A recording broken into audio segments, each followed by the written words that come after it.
Alaska, where there are old triumphs, but also new frontiers, with challenges as great as the state itself, but a belief the best is yet to come, bringing you the faces, the places, and the spirit of the last frontier.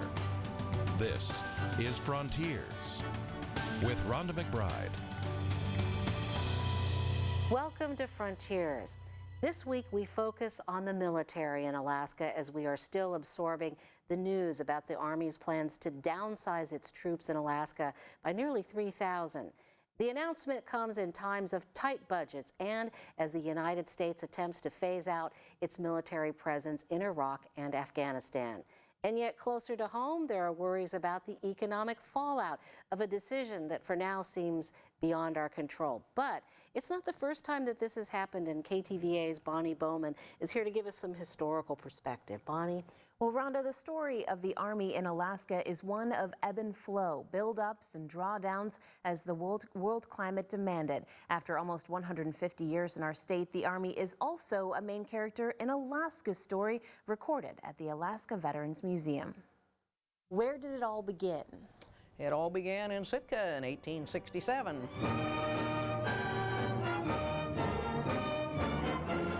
Soldiers were on hand for the historic transfer of Alaska from Russia to the United States. And we became a territory. Retired Colonel Sue Ellen Wright Novak says the first Army post served as law and order for the new territory. They were actually in charge of the territory until 1877.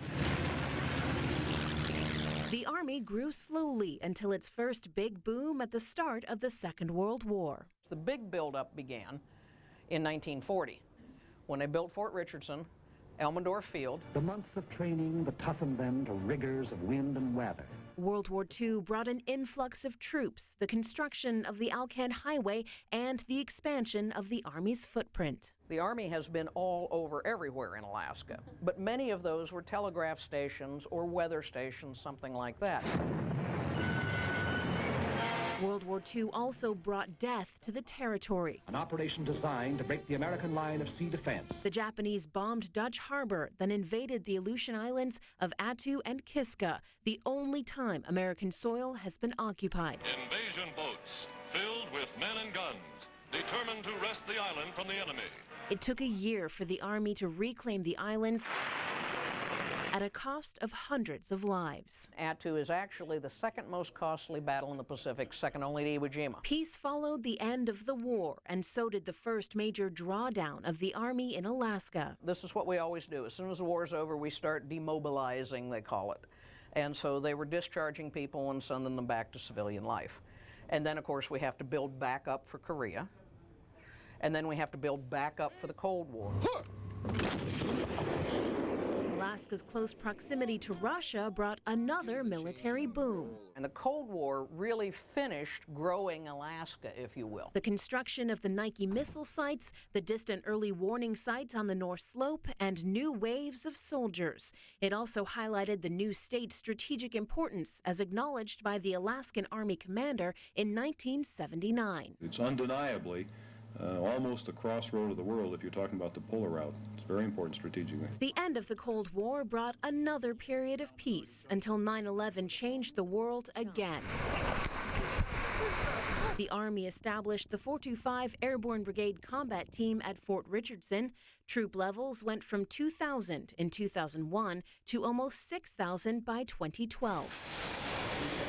Today, there are around 4,500 soldiers at JBER, with that number dropping back to 2,000 by 2017, a number Army leaders say could change as the cycle of highs and lows continues. They feel it's important to keep JBER as an option. So if we have to draw down to a battalion task force, I think the Army wants to make sure that it's possible to ramp right back up again should the world situation dictate. Major General Owens passes the colors back to Command Sergeant Major Gardner, completing the changing of command. The new commander of Alaska's Army says he's ready to lead, cutting troops now with an eye to the future. Just like the Alaskan people are resilient and deal with weather, earthquakes, and all those things and take on the challenges, Well, we're the same way. We'll take on this challenge. It's very Alaskan. That's very Alaskan.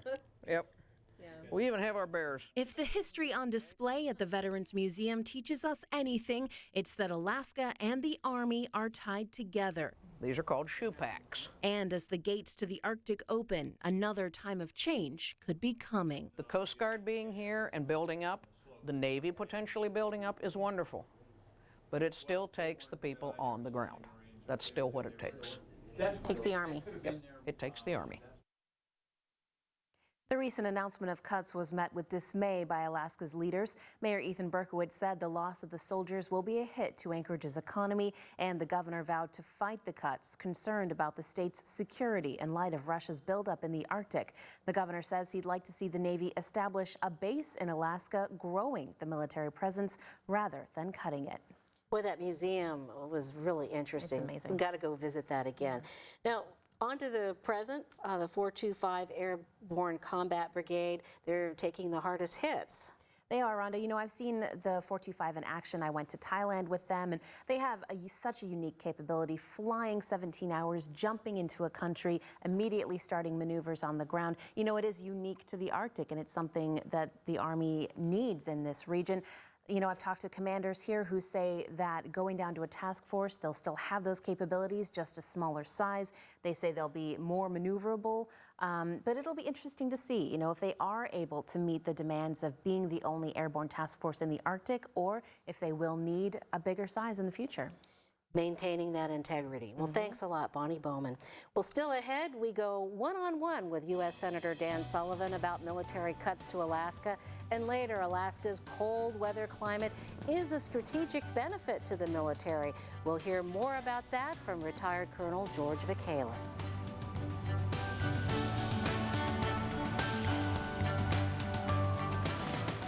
At Spenard Builders Supply, we're thinking about color a little differently. Our Voice of Color touchscreens help you select just the right shade to bring your ideas to life and life to your ideas. Discover your perfect color. Find it at SBS. Interior and exterior paint, quality supplies, and unmatched expertise. Shop our inspired and exclusive Alaska color collection named by fellow Alaskans, only at SBS. The Alaska Native Tribal Health Consortium provides comprehensive health services for Alaska Native and American Indian people across our state. In addition to world-class care at the Alaska Native Medical Center, our work delivers health services for rural Alaska. From cutting-edge technology for the best care possible, to modern construction of clean water systems and health clinics, to health training and outreach that honors our culture, our vision is that Alaska Native people are the healthiest people in the world. We have a story of 27 families that put 18 months of their lives into building a village, a home for themselves and their future.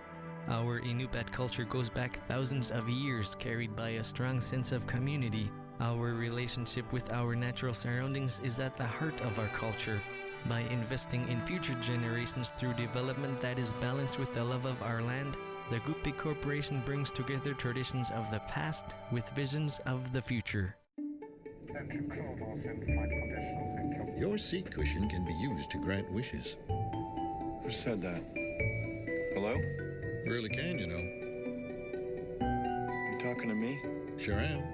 Because the airline miles you earn and donate to Make-A-Wish can help send thousands of kids on their wish trips. So donate to Make-A-Wish today. You really should, you know. You really should. And give wishes wings. Because wishes work wonders.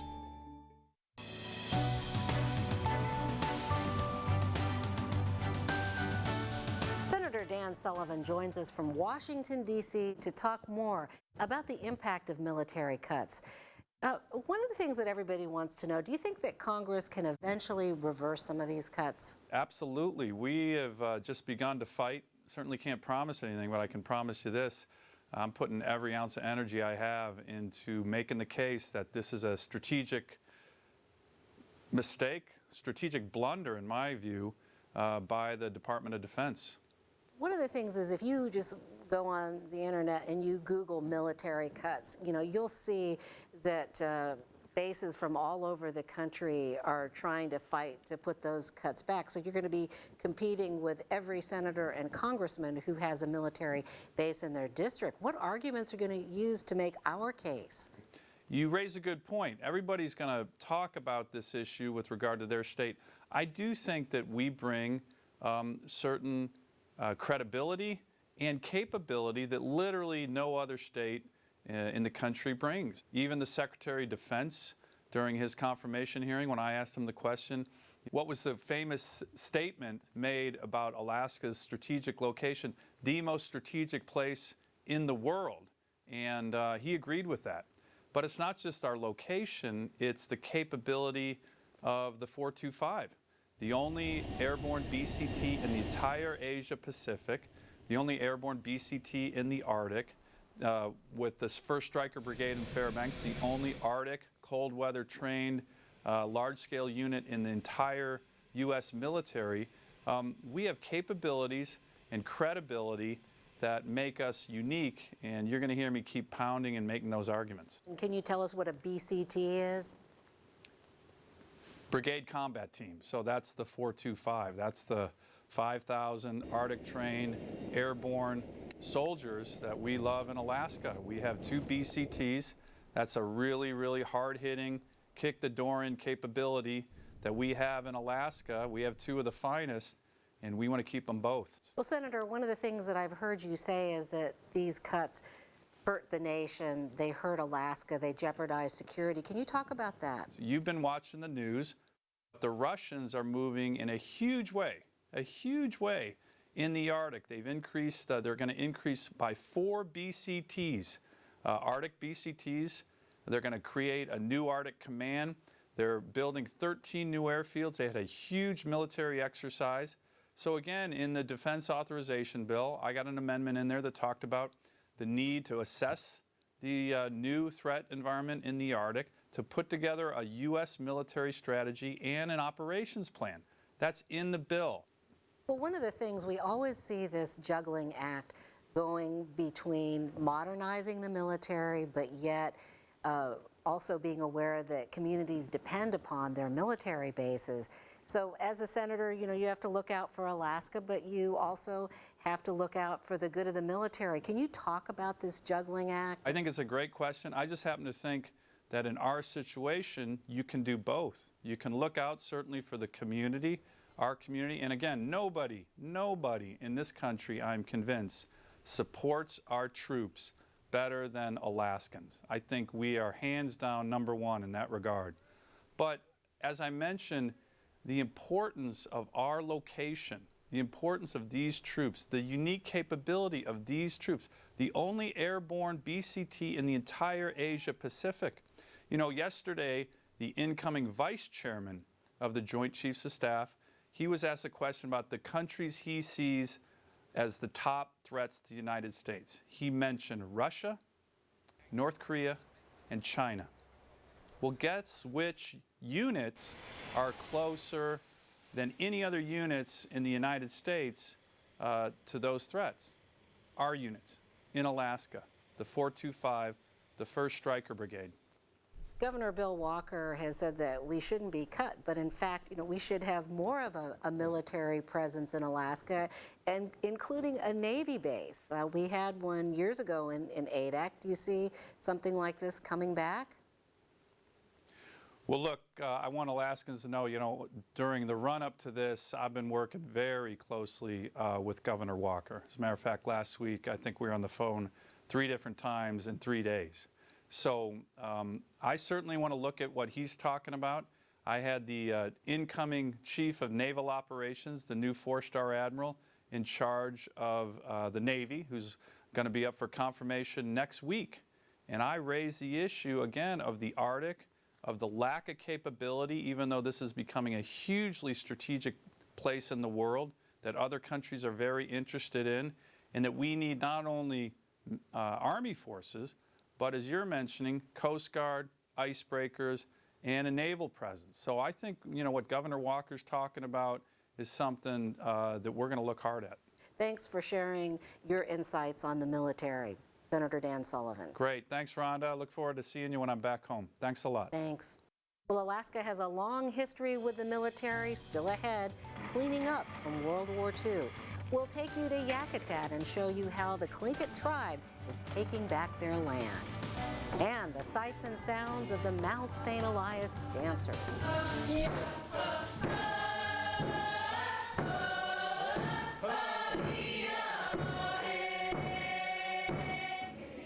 Let's never forget the cost of freedom or take it for granted. As a veteran, you are entitled to certain benefits when you pass. To learn what benefits are included, ask for our free Veterans Information Kit and learn how a smart plan can provide all of the things that are not covered. We all enjoy the freedom you provide for us, and we thank you for your service.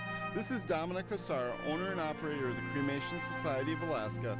Call us at 277-2777 or visit our website.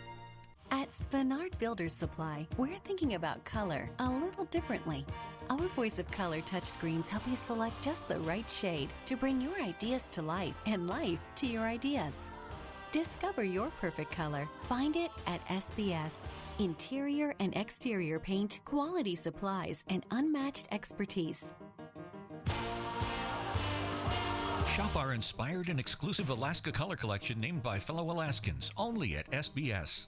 Sometimes it's the smallest things that make the biggest difference. For professional snow machiner Paul Thacker, it was his parents' lessons and hard work that gave him the strength to get back on a sled after he lost the use of his legs in an accident. We can all work together to make sure the littlest Alaskans grow up to achieve their biggest dreams. For small steps you can take to make a big difference, visit alaskachildrenstrust.org. Start small, dream big. Alaska Children's Trust. I've lived in Alaska since I was 9. I've spent 2/3 of my life in Alaska, and I want to spend the rest of my life in Alaska. There's so much going on in Anchorage, there's so much going on in Alaska, that you want to make sure that the news that you're watching is giving you the most accurate picture of what's happening in your community. What's important to KTVA is what's important to Alaska. I really appreciate that when something is going on in the community, KTVA is always there.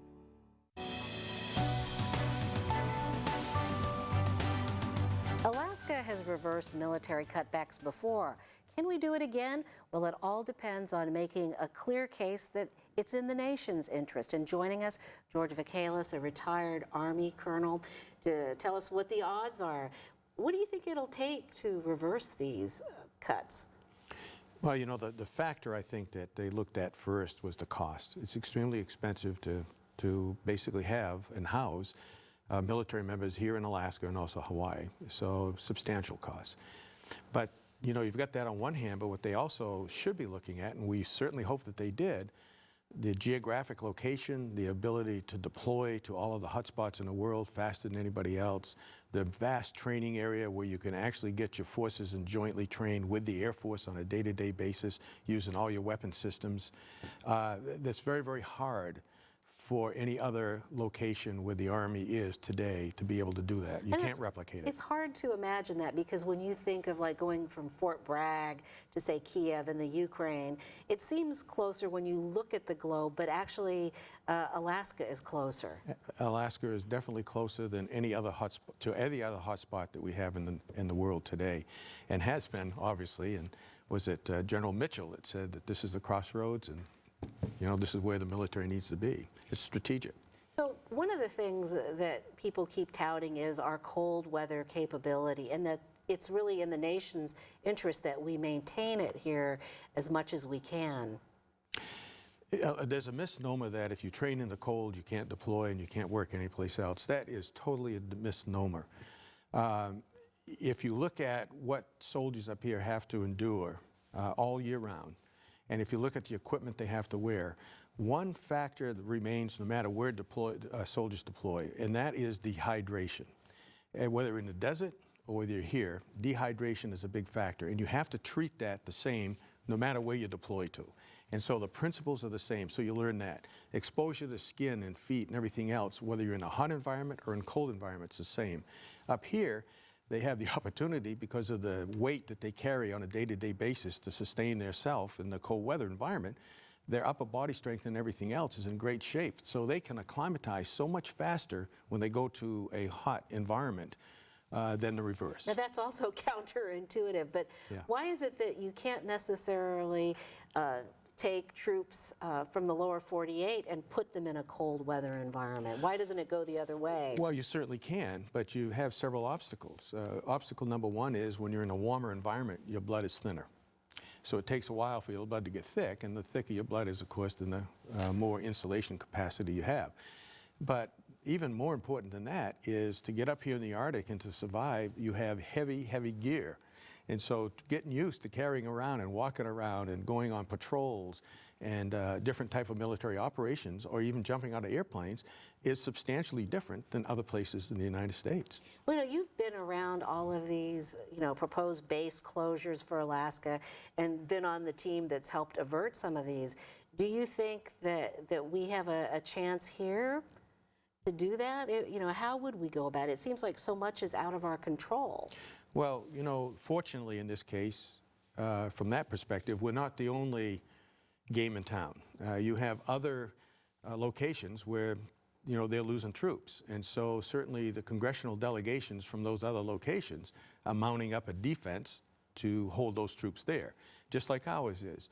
And you would hope that if they can muster enough support amongst themselves, and then those other decision makers on the Senate and the Congress side, that, you know, they could overturn this. They certainly can with a majority vote. There's no doubt about it. They can do some changes to sequestration that would allow for budgetary influx that would allow them to sustain the force structure that they have today. And just one quick question is, you know, we could possibly have something else offset this loss. You know, what might that be peering into the future?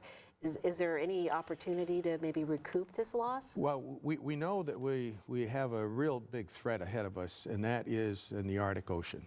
Russia is massing forces along the coast.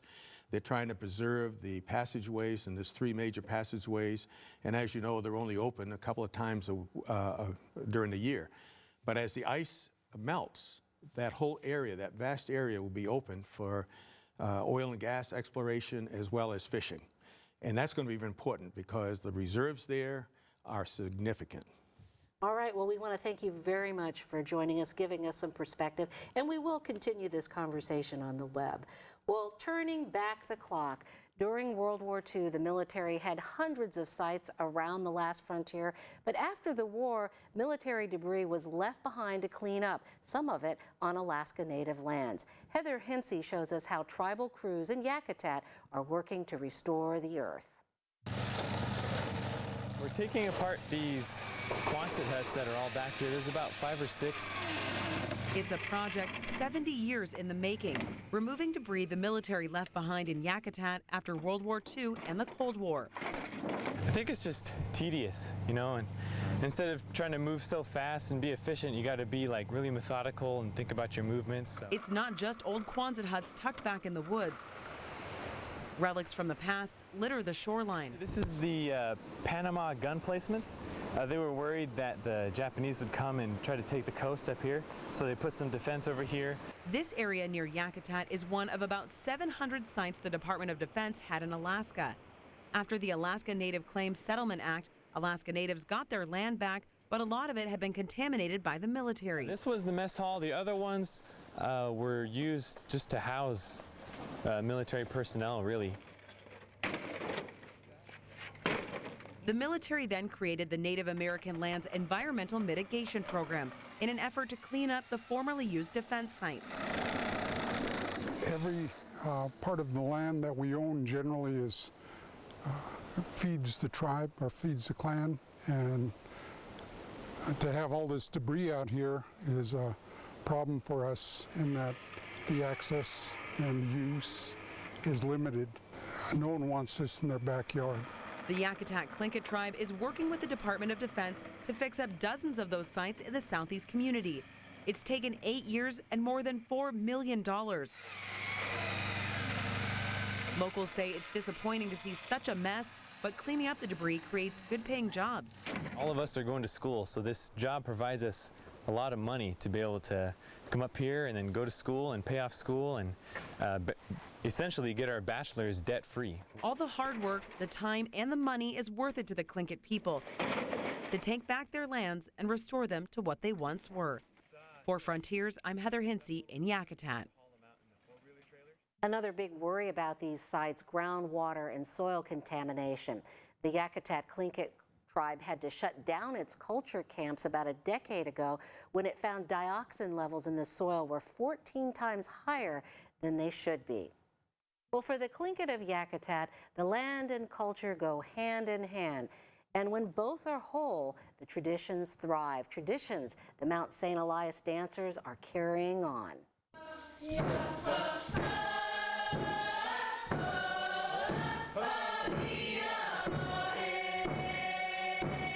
We want people to care about who we are and understand that we still live and breathe the same way we did 1,000 years ago.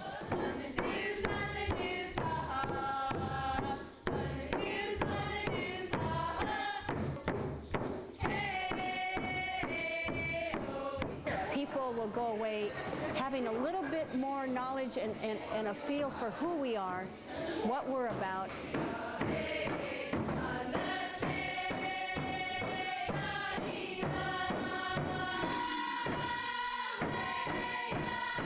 It gives us hope that the sun isn't going to go out on our culture.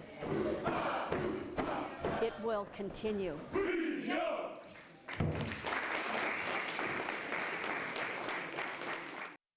In this edition of Frontiers, we've stepped back in time for perspective and peered ahead into the future, trying to see what might be ahead for the military in Alaska. Sometimes, as we've seen in this program, the last frontier can give us clues to the next frontier. See you next week. Web.